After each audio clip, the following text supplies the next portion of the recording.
Lock down ہوا تو لوگ گھروں میں محدود ہو کے رہ گئے، کاروبار زندگی معطل ہو گئے۔ بالخصوص وہ لوگ جو روزانہ کی روزی روٹی کماتے تھے اور اپنے بچوں کا پیٹ بھرتے تھے، ان کے لیے مسائل بہت زیادہ ہو گئے۔ تو اس مشکل وقت میں ہمیں اپنے ان بھائیوں کے ساتھ کھڑے ہونا ہے اور ان کی مدد اور ان کی نصرت و اعانت کرنی ہے۔ اس کے تقسیم کار کو تھوڑا سا مؤثر بنا لیا جائے تو یہ وطن عزیز، یہ سرزمین کشادہ دل لوگوں کی سرزمین ہے۔ جب کشمیر میں زلزلہ آیا تھا تو اس وقت بھی ہم نے دیکھا تھا کہ لوگوں نے کس طرح دل کھول کے امداد کی، لیکن ایک منظم طریقہ کار نہ ہونے کی وجہ سے خرابیاں پیدا ہوئیں۔ اس وقت بھی یہ سلسلہ ہو رہا ہے کہ اہل خیر تو کوشش کر رہے ہیں کہ لوگوں تک رسائی ہو، لیکن بہت سارے پیشہ ور بکاری میدان عمل میں موجود ہوئے اور بعض جگہوں پہ چھینا جھپٹی کا ماحول بھی پیدا ہوا۔ تو میرے خیال کے مطابق سڑکوں پہ آ کے تقسیم کرنے کی بجائے اہل خیر کو اور جو کام کرنے والے لوگ ہیں، فلاحی تنظیمیں ہیں، ان کو وہ لوگ تلاش کرنے چاہیے اور ان تک پہنچنے کی کوشش کرنی چاہیے۔ اور یہ بہت آسان ہے، مشکل نہیں ہے۔ ہر محلے میں ایک مسجد موجود ہے اور مسجد کے اطراف میں 300 400 200 گھر موجود ہوتے ہیں جو مسجد سے وابستہ ہوتے ہیں۔ سارے لوگ نمازی نہ بھی ہوں لیکن مسجد سے وابستگی سب کی ہوتی ہے۔ تو مسجد کمیٹی اور امام مسجد کو سارے لوگوں کے حالات بھی معلوم ہوتے ہیں۔ تو اگر مسجد کے اندر ان لوگوں کی فہرست تیار کر لی جائے اور مقید حضرات جو محلے کے ہیں ان کی فہرست بھی تیار کر لی جائے، تو اگر ایک محلے میں 400 300 گھر ہیں تو اس میں 20 25 30 لوگ ایسے ہوں گے،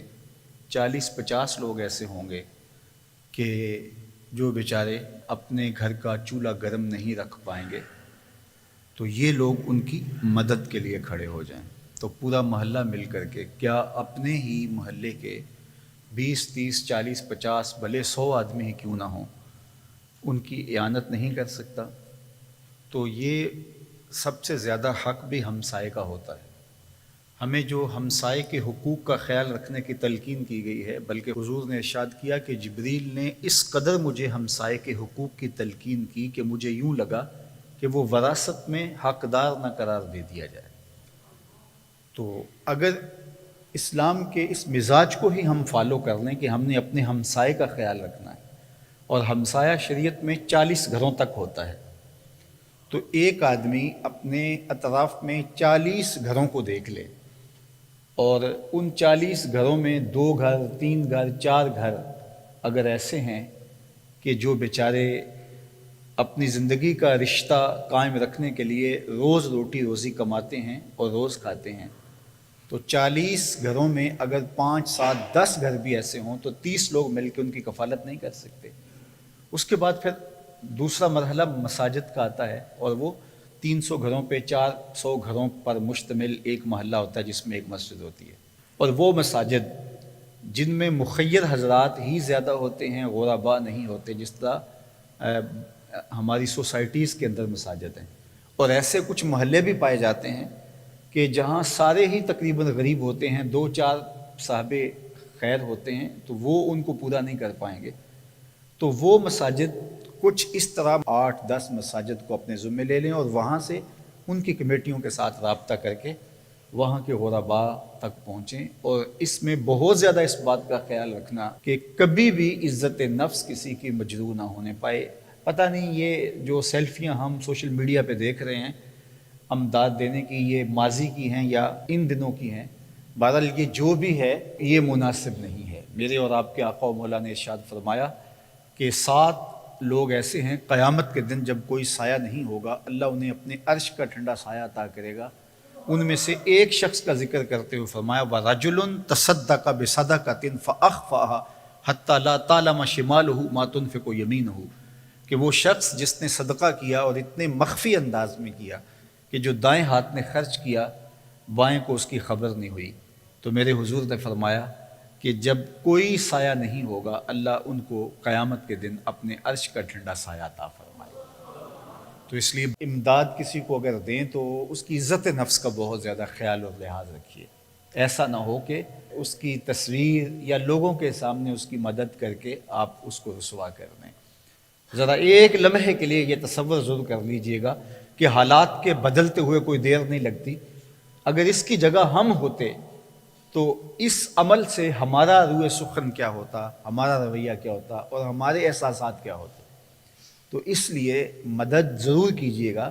لیکن لوگوں کی عزت نفس کا خیال کیجئے گا، لوگوں کی تذلیل نہ کیجئے گا، اس کو تشہیر کا ذریعہ نہ بنائیے گا، بلکہ جو تنظیمات کام کر رہی ہیں وہ بھی اس بات کا بہت زیادہ خیال رکھیں۔ فنڈ کلیکشن کے لیے ان کو کچھ اپنا کام دکھانا پڑتا ہے،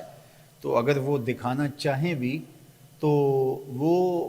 کام اپنا دکھا سکتے ہیں، نہ یہ کہ وہ لوگوں کے چہرے دکھائیں۔ اور میرا خیال نہیں ہے کہ اس کے لیے دکھانا ہی ضروری ہوتا ہے۔ ادارۃ المصطفیٰ بھی اللہ کی توفیق سے کچھ نہ کچھ کر ہی رہا ہے، لیکن آپ کو کہیں کچھ دکھائی نہیں دے رہا،